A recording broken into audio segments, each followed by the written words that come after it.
Hey, what's going on, guys? Welcome back to Strikeout Bros, episode 17. Lasha and I, we're going to be talking about a really good question. And the name of the episode is What Really Makes a Good Bullpen in the MLB?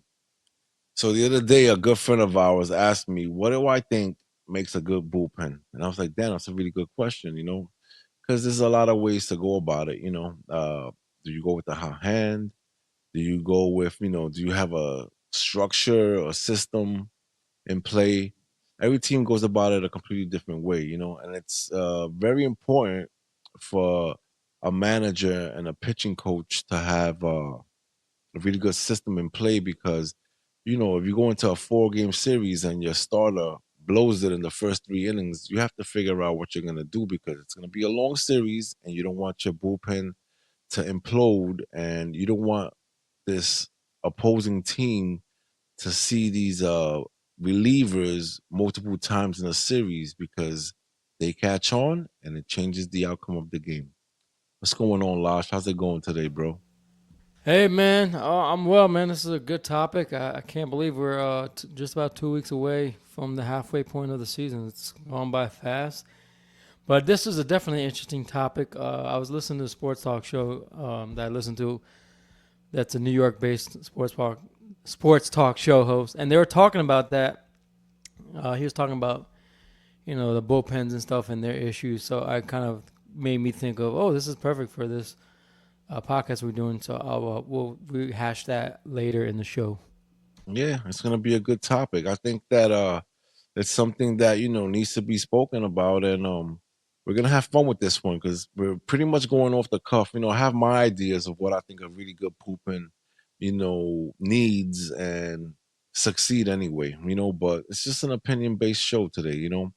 And just want to let the fans know that we have not discussed this amongst ourselves, and it's gonna be interesting to hear what Lasha has to say, and I'm pretty sure he's gonna find what I have to say a little interesting as well. I've thought about this a lot prior to this podcast, and when I watch the games, I always say to myself, you know what, they're doing that wrong. I don't like the way they're doing this, especially in a big series like a 4-game series against any team. You have to be careful. You have to be careful. But the MLB, the average amount of relievers in a bullpen in the MLB is 8, right? So obviously you have a closer, and then you have to figure out what you're gonna do with the rest of the guys in the bullpen, right? So I'm gonna let Lasha set it off and give us, his thoughts on what he thinks makes a good bullpen. So the way I would approach the bullpen is based on whoever I'm facing. So the day of. So if I'm facing a team where I have a heavy left-handed lineup, I'm going to line up all my left-handed pitchers to come out first. Now the other team does like to throw curveballs. Say, all right, well, you're expecting this guy who's a lefty to come up, but you know what? Let's throw in a right-handed hitter. So then it forces the current manager to be like, well, should I leave the left-handed pitcher in, or do I have to start over and get a right-handed pitcher and get one pitcher in for that right-handed guy just to go back and get a new left-handed? It drives me crazy because you're just burning for no reason. My thinking is this, right? If I'm in the inning and there's in that inning, those 3 batters, 2 out of those 3 are left-handed hitters, and that middle guy is a right-handed hitter, I'm going to keep that left-handed in and say, hey, listen, you got to get through it. Figure it out. You know what I mean? If he hits you, great. If he doesn't, even better. Because the problem is you're wearing these guys out. So now if you bring in the next left-handed pitcher in after the guy you sat, you're only bringing that guy in for one batter, essentially. Yeah, Actually, but well, now it's 3 no, now it's because 3 exactly. I was just about to so say that yeah. because the new rules, it's been around for a couple of years now. you have to face a minimum of three batters. All right, back in the day when we were, young and watching the game, that rule was around where you could bring one guy in to face that lefty and then you would sit him right back down. But since the MLB wanted to, make the game a little faster for the folks at home and the people in the stands, they changed it. And it does help with, the time management of the game, but you're not allowed to bring one pitcher in for one specific batter. So now when they bring somebody in from the bullpen, that pitcher has to pitch to the next three batters. And if if he gets out of the inning prior to facing those three batters, they can change the reliever once again. But before being able to swap him out in that specific inning, he has to face three batters. Yeah. So with that being said, if you got to face three batters and one of those three guys is a right-hander, leave him in there. And now, for example, right, if he gets to those next three innings, right, in that inning and gets to all those batters, and now the next inning is you have another left-hander coming up, let him pitch into that next inning. All right, now you got four batters. And then if you notice that after that left-handed hitter, there's like two righties, then you make the switch. So it kind of makes it harder to do flip-flop because you have to pitch at least a minimum of three batters. So if an inning goes accordingly, pop up, strikeout, or either a combination, or even a ground, any type of out, and it's three outs and consecutively, then it's gonna be hard for the manager to switch the pitcher to match the hitter that's at bat. So my thinking is if you know that the team you're facing has a heavy left-handed lineup, And up. just keep the left-handed in. And and his percentage is way greater against lefties, and he struggles against the righty. There's a very good chance that you should be able to get through that inning, even if that one guy gets on, but another left-handed hitter gets on.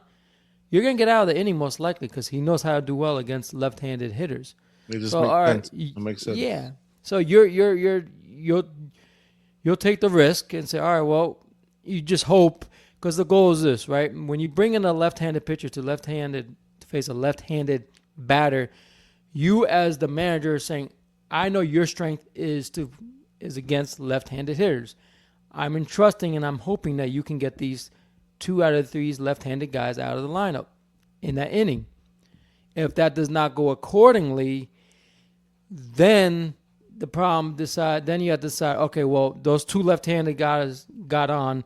Now I have no choice but to pitch to the right-handed pitcher, which could be dangerous because if I pitch to that right-handed hitter and the two left-handed hitters got on base, and that right-handed guy catches one of my balls and he hits it, now you just gave a 3-run home run. And as That's a people start problem. questioning, but the manager's kind of handcuffed with that three batter minimum rule. So what's he supposed to do? He's gonna have to just hope that you get the left-handed guys out, and then you move on with the right-handed, and hopefully, and then after that, once you face the right-handed, if you want to sit him down and bring in a right-handed, fine, go ahead. It's I would dictate it based on the lineup you're facing, the batters that you're facing at the current inning that you're going into. So, like I said, leave the guy in there. Now, if it's the other way around, where you got a right-handed pitcher and the majority of the lineup is right-handed hitters, and in that inning you were facing two right-handed pitchers or one left-handed and two right-handed batters, leave them in there. Figure it out. You know what I mean? Get yourself out of there. Same thing. So, like, for example, right? Let's say in the seventh inning, it's a right-handed pitcher pitching. In that inning, two out of three hitters are right-handed, right? You leave him in there. Let's say he gets a 1-2-3, right? In the next inning, right? If there's another right-handed guy, a right-handed hitter, and then two left-handed, I'd keep that guy in there until he gets that right-handed guy out, and then you switch to a left-handed pitcher. Just because you know you're going to be facing a right-up, and then you don't have to waste another arm, assuming that he doesn't blow the game. I dig it. I understand exactly what you're saying. So it's very difficult, like I said, there's no rhyme or reason. I feel like that's the problem out there in the major leagues. I think the manager is pretty much going with the hot hand, and there's no real structure there. Now you see how there's a rotation, right? You have these five guys. They know exactly when they're gonna pitch. They know how to, you know, get ready for that game. There's specific, checkpoints that they have to meet before they make that start that day, and they know on Tuesday I'm coming up and I have to face blah blah blah. And it doesn't matter whether the lineup is heavy handed on the left side or on the right side. You know, this guy is gonna come in on his fifth day and he's gonna pitch, right? This is how it works.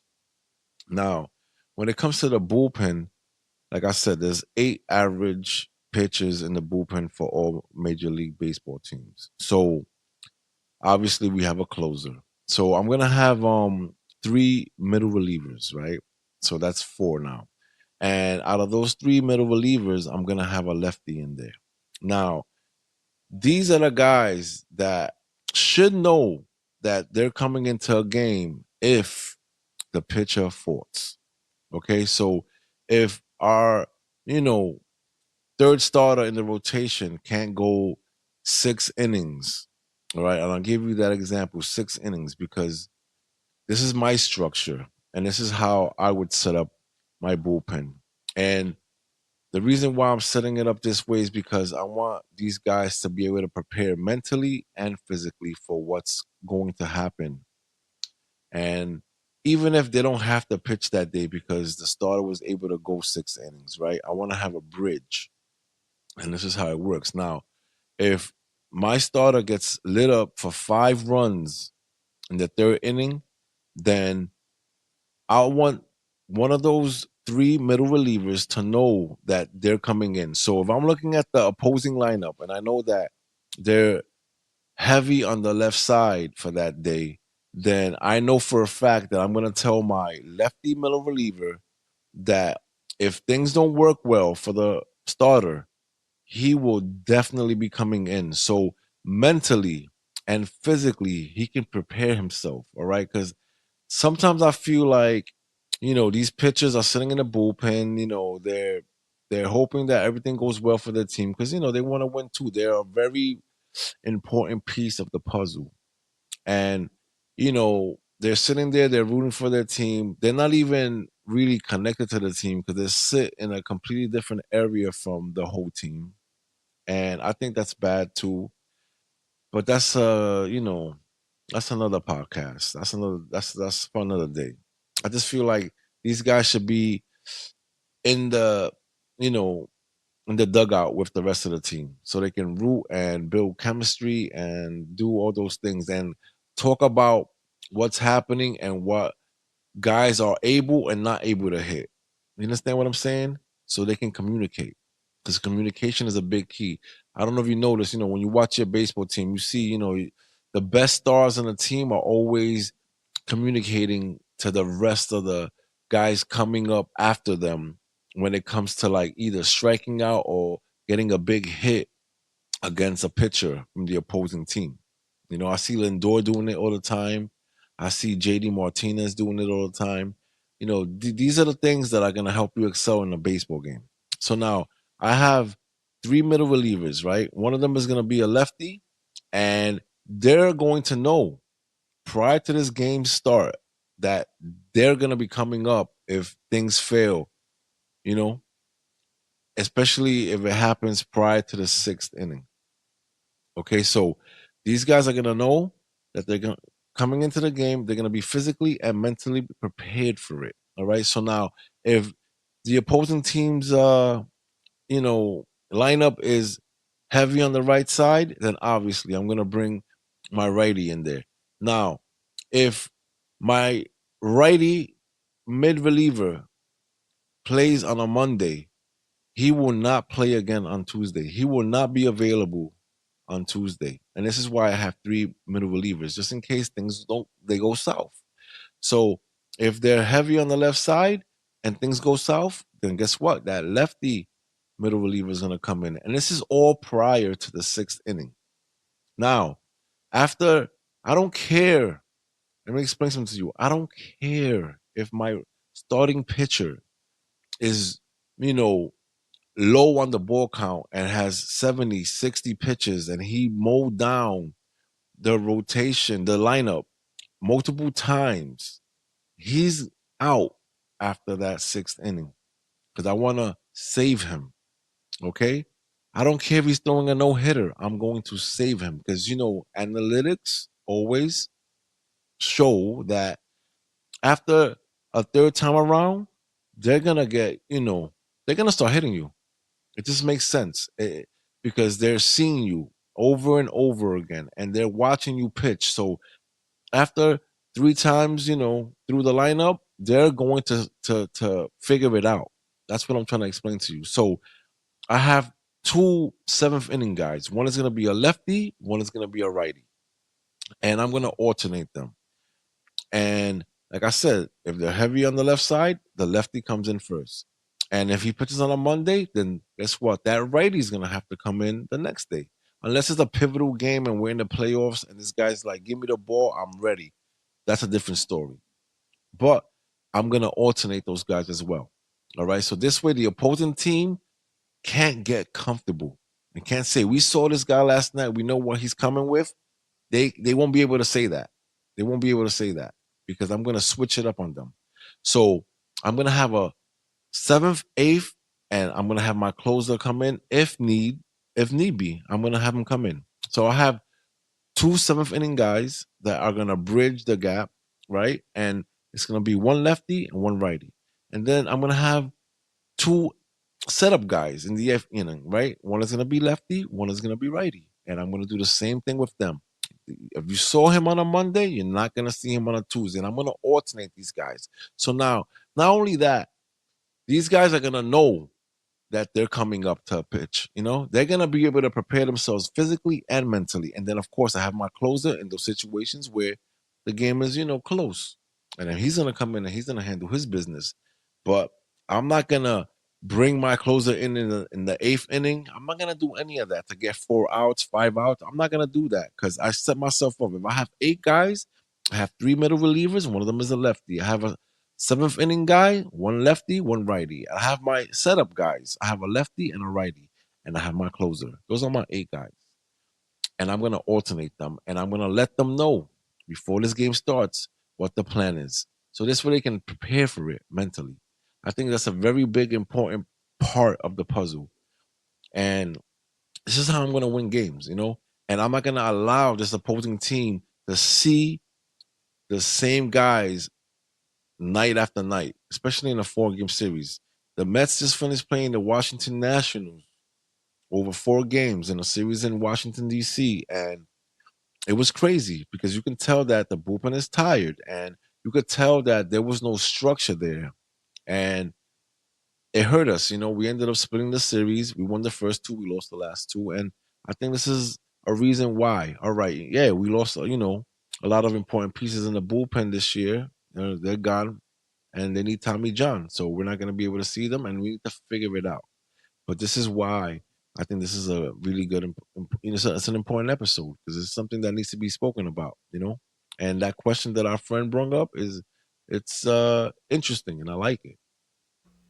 No, it's definitely a good question. So going back to what I had mentioned in the beginning of the show, reason why we're now in a situation where we have to play chess with our bullpen because it's not because we want to, we don't want the other team to figure out who's going to come in.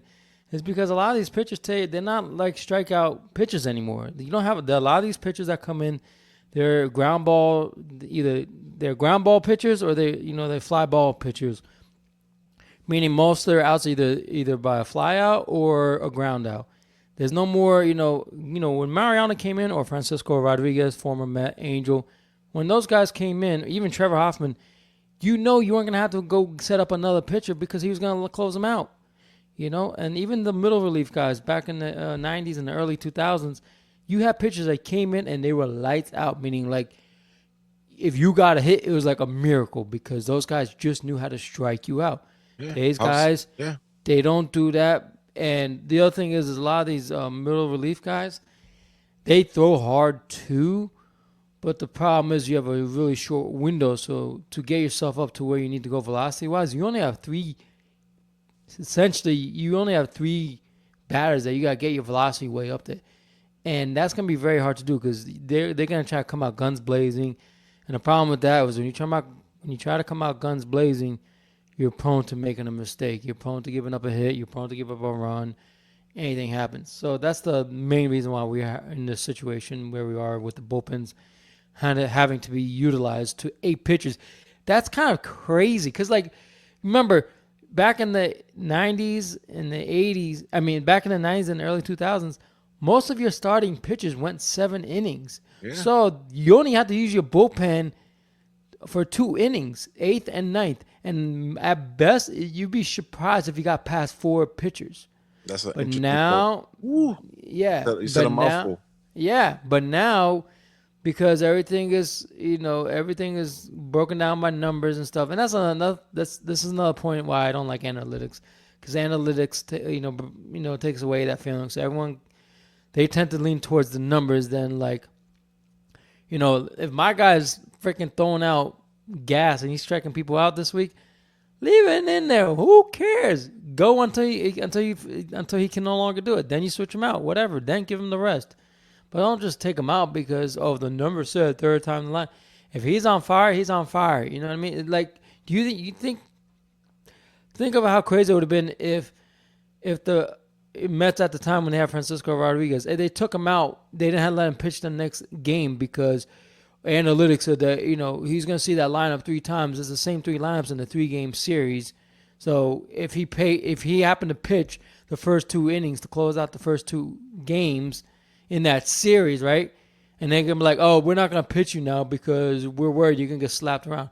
No, they would never do that. That's your best closer. You leave him in there and you let him figure it out. But they don't do that anymore, and it drives me nuts because when I always thought of back in the 2000s when I knew Mariano's coming or Francisco Rodriguez or Trevor Hoffman or whoever it is, I knew that that's all I'm gonna see. There's no way I'm gonna see another pitcher because I knew those guys were lights out. They just knew how to. But those guys, they didn't have speed. They had control. Today's pitchers don't have control. It's all about gas, gas, gas, gas, gas. Well, guess what happens when you have gas, gas, gas, gas, gas? It's like a car. You're eventually going to run out. What happens? You have to refuel. So when you refuel, you got to get another guy up. You got to get him wound up. You got to get him started. That's a lot of work. You know what I mean? It is. So that's my problem with it. But but you can thank analytics. That's one thing that analytics has destroyed Yeah, no, as you're far right. as baseball. But it's funny because I don't really care for analytics as well, right? But when it comes to a situation like this and the numbers speak for themselves, I have to kind of like agree with it. You know what I'm saying? All right, we remember the big game that, Blake Snell was in and they pulled him out in the playoffs and they ended up losing, right? When he was on fire It was the and World base Series. Don't forget. right, right? And I'm glad you reminded me because I remember the big game. I remember the game. I remember the articles, and he was on fire. They took him out, and they lost. And this is what happens. But I believe in analytics when it comes to the bullpen.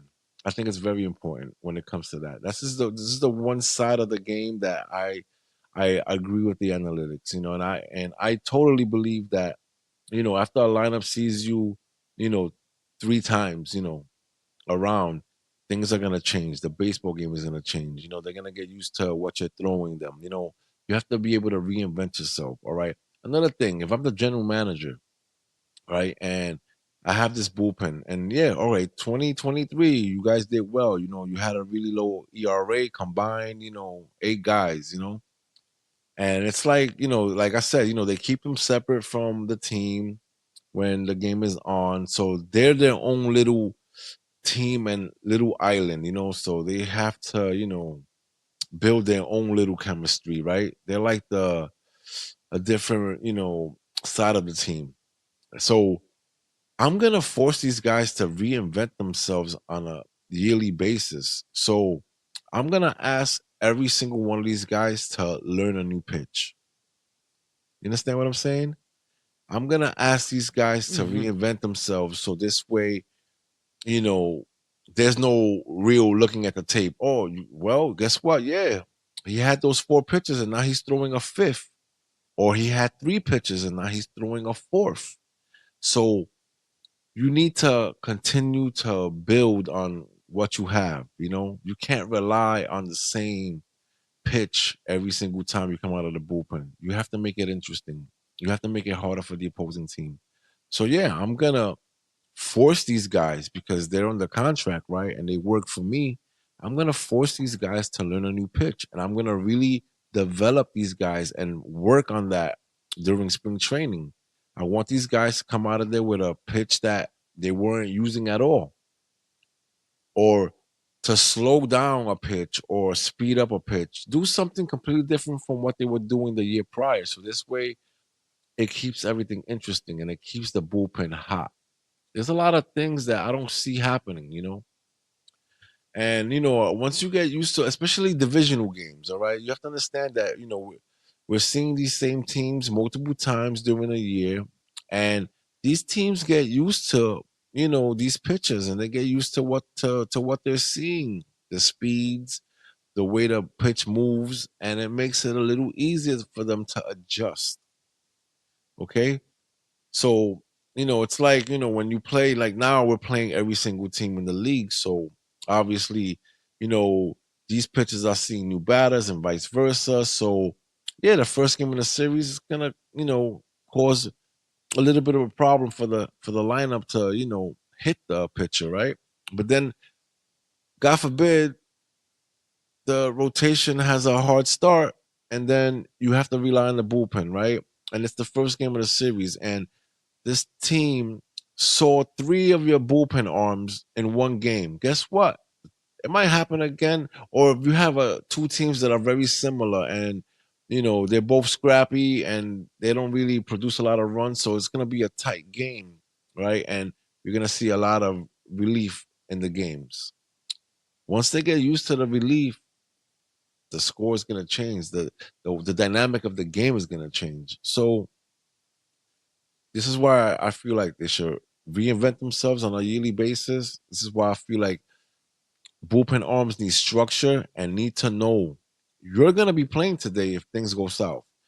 The seventh, eighth, and ninth guys, they're definitely going to come in. You have to have some sort of structure. So this way, it's just not like you're picking out of a hat saying, "Oh well, you're picking today. We picked you out of a hat." No, they need to know. They need to know so they can prepare for it. Like I said, mentally and physically. But that's just my opinion. I'm not running the show. I'm not in charge of what happens. But I think that if anyone is listening out there and truly understands the game of baseball, that they're gonna agree with what I'm saying. And you made a lot of great points as well. It's just whether or not teams out there are gonna take advantage of what we just said, or what, if it's even gonna work, you know. I don't know. We're just flying off the cuff, and we're talking about what we think would work and be better. But whatever. Like I said, it's an opinion based episode, and we're just shooting it. But let's talk about what's going on out there. I want to talk about the Mets. I want to talk about what's wrong with the Yankees. I want to talk about the O's. There's a lot of interesting interesting things happening out there. Like for example, like the Mets, they won 21 out of 33 games since May 30th. Right? They had a little war with Houston. You know, they got back on the horse. I know you think that the Mets should sell, but we're not in agreement when it comes to that because they've been an offensive powerhouse. They hit 36 home runs in 16 straight games. There's something going on over there, the chemistry, or they figured it out. There's something there. Like listen, a couple of weeks ago we spoke about it, and I was ready to sell everybody on the team, but for some reason something's happening right now. And listen, if your management, there's no way that this this organization is gonna be sellers at this point. We're trying to figure it out. We're trying to figure it out, and we're hitting at the right time, and we're moving up in the in the division. We're moving up in the wild card race, and I think we have a shot. I think I like what I see. You know, like I said, we hit a bump. You know, when we played Houston. Houston's a hot team as well, and I think we were two similar ball clubs, and they got to us. That was the first. We lost the series at the end of the month, right? So they took 2 out of 3, but I think that the Mets have something, and we have to ride the wave. I understand what you're saying, Lasha. I understand that you want to build on the future of the ball club, and you feel like we can win more championships and make the playoffs a lot more times if we get rid of the cancer. But I think that we have a hot hand and we have to play it. Talk to me. Yeah, no, like I said, it's see, this is the dilemma that you always run into is like, in the beginning of the year, like, yeah, I'm all on board, sell, sell, sell, sell, sell. Now that they've hit this wonderful peak in their season when they were winning all these games and the offense seems to be more alive than in the beginning of the season, it's like, ooh, now you're afraid to touch it, because you don't want to mess up something that's good. But the thing I always struggle with is Steve Cohen kind of has me confused because one thing he says he wants to build up a farm system, but then he also says, but we're good enough that we can compete. Well, if you want to build up the farm system and you also think you can make the playoffs, it's kind of hard to do both essentially I understand. because if you want to build up the farm system, you're gonna have to get rid of the current players that you have that you think can be good trade bait or trade pieces, and that means that you might have to get rid of McNeil, you might have to get rid of Alonzo. Lindor. No one's gonna get rid of Lindor because he's just too much money. But anyway, you know what I mean. Yeah, but look at the way Lindor's hitting right now. Lindor's hitting. I think he leads the league. I don't know. I don't even want to say that, but he's a doubles machine. He's producing. He's hitting from the left side. I hated him when he even attempted to hit from the left side. It bothered me, but now he's hitting from both sides. He's super productive and he's a leader. And it's just weird to me. Like he figured it out, and ever since they made him a leadoff hitter, he for some reason it just sparked and it made sense and it works, and you see the numbers. The numbers are there, and I can't see myself selling any pieces of this puzzle. I mean, listen, I would still get rid of McNeil. I think that Iglesias should be playing on a daily basis. I understand that McNeil got the contract, and we can't have a player making that kind of money sitting on the bench. And I understand all that, but I believe that this team has the chemistry, and they're starting to figure it out. And they're scoring over 5-6 runs a game, and they're super productive. And they're just not hitting home runs. They're getting on base, and they're doing all the right things. They're starting to steal a lot more. I've seen a lot of crazy things happening. I sit down. My dad's in town, and we sit and watch the games together when I come home from work. When the game start at 7:10. And Jesus, I just it's like a whole new ball club. That it's pretty amazing to see.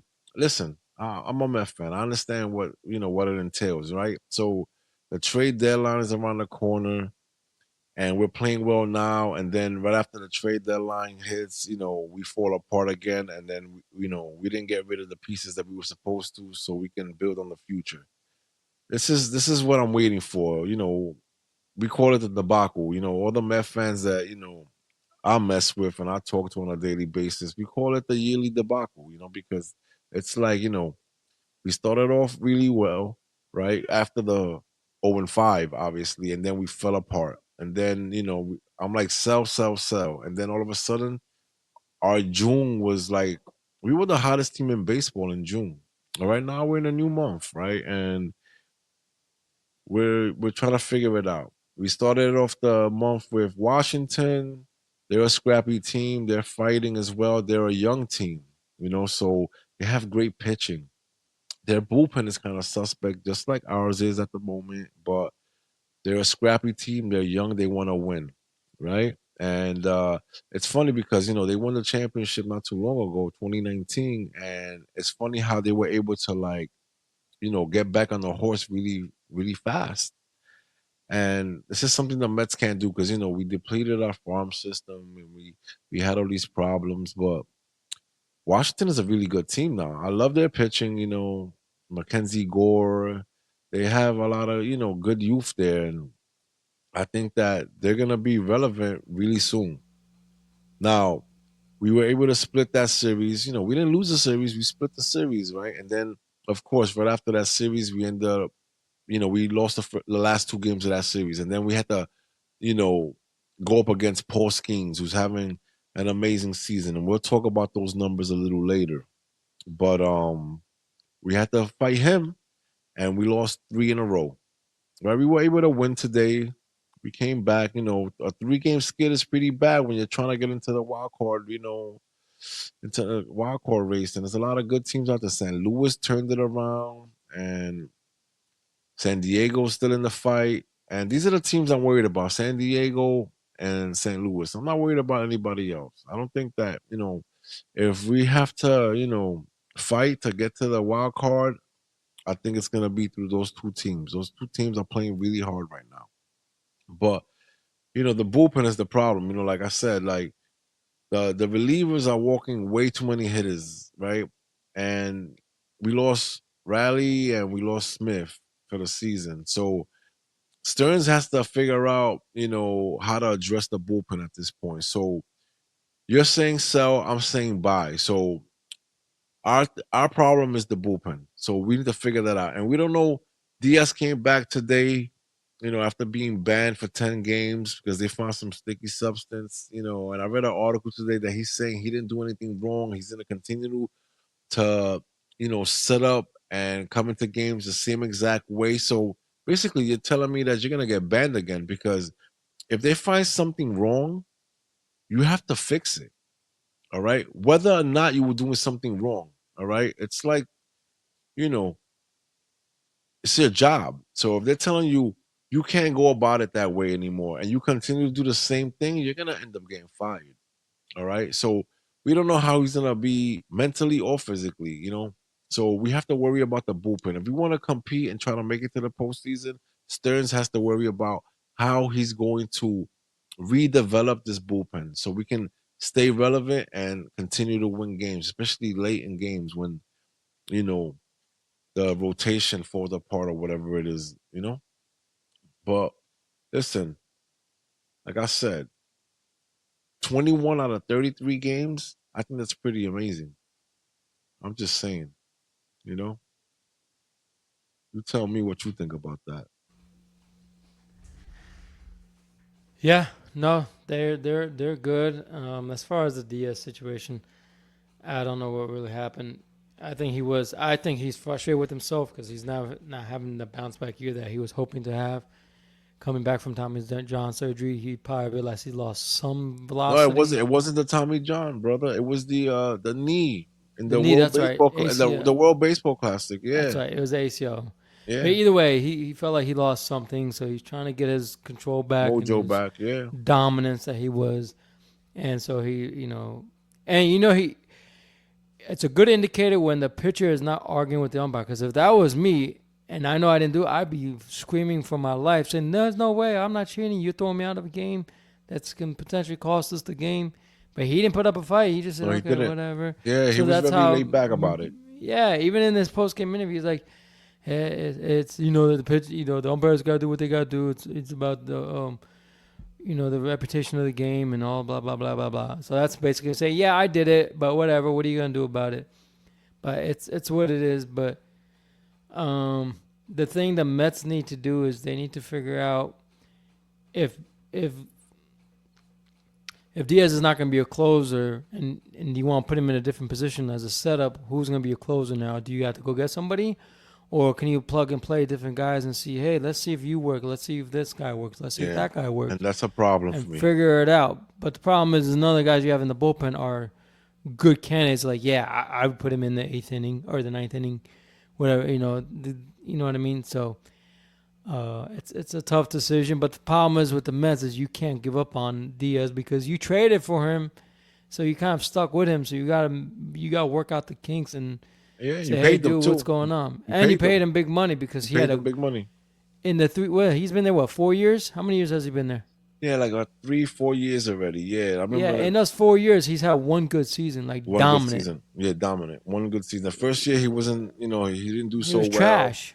Then the second year, I believe in the off season, he had a lot of heart to hearts with Pedro Martinez, and Pedro Martinez kind of helped him along the way. And then he came back super dominant, and he became a fan favorite, household name. Then he got paid, and then he got hurt in the baseball classic. We didn't see him for a whole year, and now this is his comeback year. So yeah, it's just like his third year in.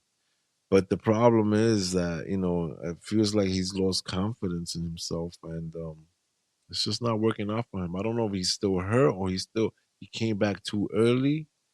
We don't know. We don't know because these teams hide all that information from us. They'll lie and say, "Oh yeah, he has a shoulder impingement, whatever." It's all a lie. Because he's not doing well, so they have to come up with an excuse for why that horse isn't doing well. But whatever. Stearns has a lot of problems right now. He has to figure out what he's going to do with this team. I mean, listen, he put this team together prior to the season starting, and we were like, yeah, we're not gonna be able to compete. But I think if we would have started off hot like we are now, it would have been a completely different story. But then again, you have to say to yourself, yeah, Atlanta lost a lot of good players as well, and they're not as dominant as they should be, and they're still fighting and they're in the race. Philly got really hot, really fast, and they're up there. They went through a lot of injuries as well, but they're staying afloat, and they're putting up a good fight, and they want to win that division, and that's super interesting to me. I want to see. Listen, they haven't lost the lead yet, and we'll see what happens. And we're gaining up on Atlanta. We just have to play really good baseball, and we have to make sure that the bullpen is ready to go. But then on the other side of town, we have the Yankees. The Yankees, oh man, I don't know what's wrong with the Yankees. Let me explain something to you. So after they swept Minnesota in early June, they went 10-28. All right. What happened? Right. So basically, there's only a couple of guys in the lineup that are actually hitting, and that's Volpe, Judge, and Soto. Everybody else pretty much forgot how to hit. Their starting pitching, awful. They didn't have Cole for a while. He recently just came back, and it's like we have to give him time. You have to understand that. You have to give him time because he was a AL Cy Young winner, but right now I don't feel like he's at his full potential. So I'm not gonna even talk about him. But Gil, whatever they want to call him, Rondon, they're horrible right now. They haven't been able to keep up. The O's have been on their cheeks the whole way. The O's played them. They won the series, and I think it's the O's division to lose, to be honest with you. And the O's have been doing well as well. The Baltimore Orioles went 17-27 in that same time span. So that's not a bad record. Yeah, they had a little slip ups here and there. They got swept by Houston, and they've had a couple of They lost 2 out of 3 to Cleveland, which to is the Cleveland. one Yeah, leading. yeah, exactly. That's a So great team too. So these little hiccups that the O's had, all right, they were bad, because we're looking from the outside in, but not as bad as the Yankees. But it's funny how the Yankees are still in the race. But it's gonna come down to a divisional series, and I can pretty much guarantee you that the O's have the better lineup, and they will prevail, and they will win the division. And that's my opinion. Listen, it's my opinion, but I think that the O's have a better team. They have a better lineup.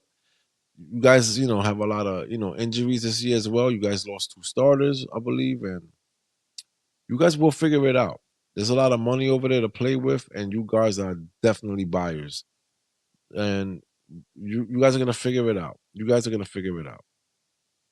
Okay. I believe so. I know you're hard on your team, but you tell me what you think. That's your team. I'm gonna let you speak on it. Yeah, no, they the problem with Baltimore is the bullpen is not as strong as it usually has been, and they lost a lot of starters. They lost a couple of their starters, so now they're forced to have to acquire two new starters in the trade deadline. And obviously, when you do that, you can have to dip into your enriched farm system. So they can afford to do it because they have a really good farm system. So they can go get the pieces that they need for starting. That's their biggest problem. And the other problem I have is the closer, man. Like you don't realize how good of a closer. You don't realize how good your closer is until you lose him. And Felix Batista, similar situation. He had a dominant year with the Orioles last year, and then he got hurt, and he's gone. Same thing with Diaz. He had a dominant year, and then he got hurt, and then he was gone for the whole year. So it'll be interesting to see how Felix Bautista does. We'll see if he still has his velocity and all that stuff. Who knows? Now, he had Tommy John surgery, so it'll be that does affect the arm. But the guy they signed to replace him is Craig Kimbrell, and I think he's like fourth all time in saves. So he's a great closer, but he's out in the back nine of his career. They signed him to a 1-year deal. He came from Philadelphia last year. But the one problem he had in Philadelphia and he's having this year is he has more hiccups than he has a lot of hiccups. Now lately he's been good in 1-run games. But when it comes to 1-run games, I have to hold my breath because it's like, oh boy, he's gonna blow this game. And that's what happened against Cleveland in the middle series game against Cleveland. They were up and they blew it, and they lost 10-8 because of it. It's like, oh, so frustrating. So the Baltimore's thinking is, let's not use this guy if we don't have to. If we can get a 3-1 lead going into the ninth inning, don't bring in Kimbrel unless you really have to. And we're looking at the list of teams with the most saves. Baltimore is number one in saves. They have 32 saves, followed by Milwaukee and Tampa Bay. Milwaukee, I think, has about 30 saves, and then Tampa Bay has 30, and Milwaukee has like 28 saves. So those top three teams have the highest rate in saves. What does that tell you? That means that they're playing a lot of run games, and that's not always good because eventually your closer is gonna burn himself out, Of course he is. and then you're really in trouble because my concern is he might coast through the season just fine. He can get away with all these blown games, but when he gets in the postseason, it's like a game 5 in the ALDS. Can't even and he count blows on the him. game. Yeah, he's tired. You just lost the series to the Yankees because of your closer came in and gave up 2-run home run, and that's it. You can't afford to do that. And the Baltimore, their window to win a championship is they're at the window just open, so they got time, but they don't have time because things change on a dime. You know what I mean? There's been cases of teams that they're going to be so dominant. Look at the Cubs. Everyone thought the Cubs were going to be dominant for a while, and look what happened. They won that one chip, and that's it. They haven't been relevant since. And they've been good. They're 500, but they're not like what they were before. So you wonder, like, is that going to happen to Baltimore? I don't know. Like I said, Baltimore has better position players in the farm system than they do pitching prospects. And that's a problem because I think pitching is way more important. Pitching is your defense. The guy can hit home runs. It's like the Yankees, right? For example, going back to the Yankees, that guy, Luis Hill, he was dominant in the first half, and then all of a sudden something happened. He's just been awful. Yeah. He came against Baltimore, and they blew it. He just got slapped around for like 17 runs. And then his next outing, he got, slapped around. Yeah, the Mets destroyed him too. Yeah, the Mets. I think, it was the Mets and the Orioles, and they slapped him around. And no, it was the Orioles and the Mets. And it's just like, so now the problem with the Yankees, going back to the Yankees, I think the problem is when they don't produce home runs, and the only two guys that can produce runs is Judge and Soto. What do you do? Verdugo's been a good addition. He's been a good player for them. Volpe's been great, but those guys are not home run hitters. They're line drive hitters. So if Soto is off, and Soto and Judge were both out of the lineups a couple times this month with injuries, thank God nothing major. But when they don't produce runs, guess what? And your pitching doesn't hold up its bargain, you're going to lose a lot of games. So, like I said, Baltimore, their problem is their bullpen. They don't have good starting stats. That's why I don't think Baltimore is better than the Yankees because the Yankees have a better pitching staff than the Orioles. That's just my opinion, and they have a better bullpen for the most part. But who knows? Things could play out differently. Like I said, look at the Mets. They got hot at the right time. So Yeah, who knows? Maybe Baltimore or the Yankees can get hot at the right time and keep it moving. yeah. We'll see what happens. And now we're gonna talk about this amazing guy who hasn't been around for too long, and he's just off to an amazing start. And we're talking about Paulskins. So Paulskins blew out the Mets 14-2 on Friday at PNC Park, right? This guy threw seven solid, right? Eight strikeouts, allowing two earned runs and four hits. This guy, he's on fire. And prior to this series, we were destroying aces up and down, destroying them. It didn't matter who was on the mound, the Mets were destroying them. But Paul Skeens is a different story. So he strikes out eight batters, right? He sets the record for the most outings of seven or more strikeouts in his first 10 appearances in the MLB, right? That's pretty amazing. He's 5-0 now with a 2.12 ERA, and he's only given up 14 earned runs in his first 10 starts in the major leagues. I don't even know what to say. This guy is here to stay. That's all I can say to that. Like this, the Pirates have landed, they can definitely build around that. And the Pirates haven't won in a long time, but things are about to change. That's for sure. Things are about to change. Yeah, I got to see Paul Skeens last Saturday. He played Atlanta and he pitched 6 innings, 6 hits, 9 Ks, and one walk and one run given up. It was a great performance. It was so fun to see him pitch. Yeah, He is the truth, man, and he's tall, man. He's like 6'7". But Pittsburgh, if they can get their offense right, they could be a good team. They could be like the yeah, Mets a couple years ago when they had all those, the Degroms. yeah. They had Noah Harvey, Syndergaard, the yeah. Harveys. Who else? I forgot who else. But they had that good four starting rotation. Chris, what's the name? Zach Wheeler, Wheeler, Wheeler. Wheeler, yeah. They had those three good starters, and it really helped them. But who knows if they can do that? He's definitely the ace of that organization. Oh man, sure he It's is. pretty amazing. So he's fun. I enjoy watching him pitch. I hope they play in New York so you can go watch him play because Yeah, he's I would phenomenal love to it. Yeah, I would watch. love to see him pitch. I'll have to look at the schedule. I mean, even if it's me going to Yankee Stadium, I would definitely do it just to watch that guy pitch. I mean, he's a force. I watched a video today of him and his pregame workouts, and it's pretty intense. You can tell this guy's a soldier. He wow. I've never seen anything like it. I'm gonna send you that video so you can see that later. But this guy is onto something. He definitely is. He knows what he wants to do, and he accomplishes every single little thing out there. He's pretty awesome. They're lucky to have him. That's what I have to say. And then we're gonna jump to our hitter of the week, right? And that's gonna be Mr. Vladimir Guerrero. He went 3 for 5 with a home run, a double, and six RBIs, beating the Yankees the other day 9-3. And our pitcher of the week goes to St. Louis' Sonny Gray. He went 7 innings, giving up one hit and one earned run with 8 Ks and no walks, beating San Francisco, who's in the wild card race as well. So salute to Sonny Gray. But it's funny because both of these teams are the teams I just finished talking about earlier.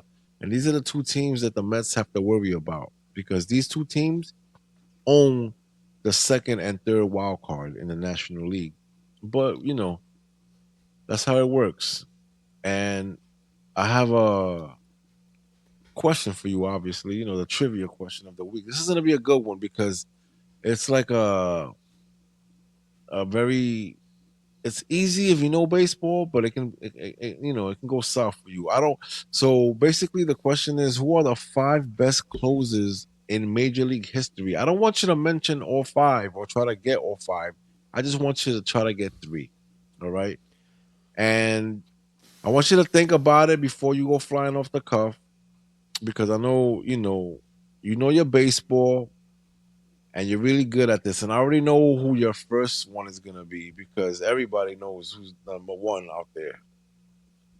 But you think you're ready? All I want you to do is mention three to me, and I won't give you any hints. But maybe if you choke a little, I might throw a little bone. But go ahead, think about it, and let me know who's who. Who are the five best closers in MLB history? Since we were talking about bullpens today, I figured I'd throw one of these questions at you. Okay, so three I can think of. So Mariano's number one, Trevor Oh, Hoffman number two. okay. Hold on. Back it up. I want to Uh, give you numbers. You're 100% right about Mariano. He was what definitely about Trevor all right. Hoffman? I'm not gonna say anything yet about that, but I'm gonna tell you that Mariano recorded 652 career saves. All right, the most in MLB history at the time of his retirement. Right, he was an All Star 13 times and won five World Championships. Like that's crazy, right? Now, it's funny you said Trevor Hoffman. Trevor Hoffman is number two on the list. All Mm. right. So you're really good at this, right? He finished his career with 601 saves, right?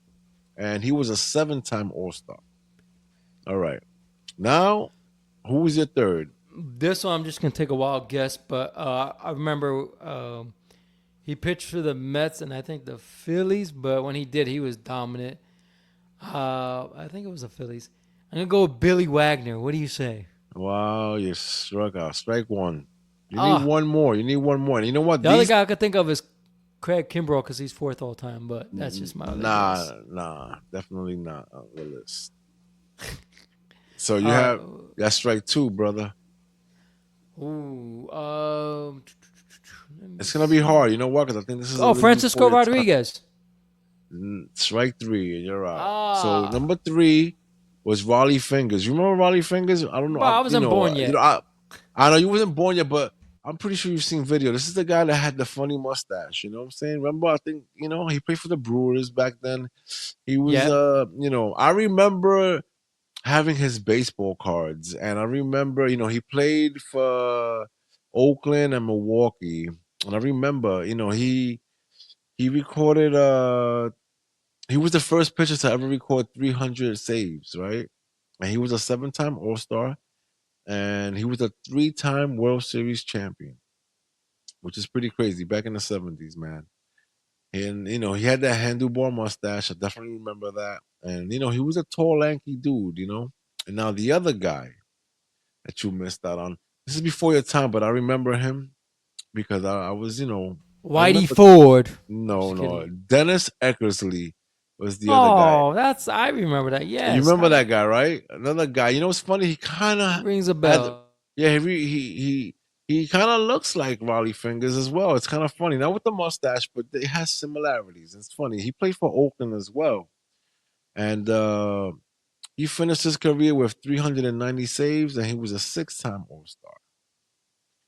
Right, dominant closer, dominant. And then the fifth was Goose Gossage, right? Oh, good old Goose. How did I forget him? Yeah, so you know who he played for already. He wore pinstripes and he played for the Padres as well, for the Friars. And he finished his career with 310 saves, and he was a nine-time All-Star. And there you have it. We're So the coming to Padres that. had two guys, Hoffman and And uh, Oakland had two as well, yep. with That's Raleigh crazy. and Eckersley. Yeah, but we're coming to the end of the show. I hope you guys enjoyed it. I thought it was an amazing show. Like going off the cuff is really easy because there's not a lot to Think study. about. There's not a lot to think about, and it's a smooth sailing episode because it's opinion based. But I hope you guys enjoyed it, and we'll see you soon. All right, we're coming close to the All Star break, and we're gonna be having a special edition episode, and we're gonna be talking about who made it. The new rules for the home run derby. They're out there. If you guys, haven't noticed, and And then we're gonna breakdown of the first half of the season. in the awesome first half. And I just want to say good night, Lasha. I love you, and Good night, man. I'll Love you see too. It you. was fun. It was great, bro. Have a good night, guys.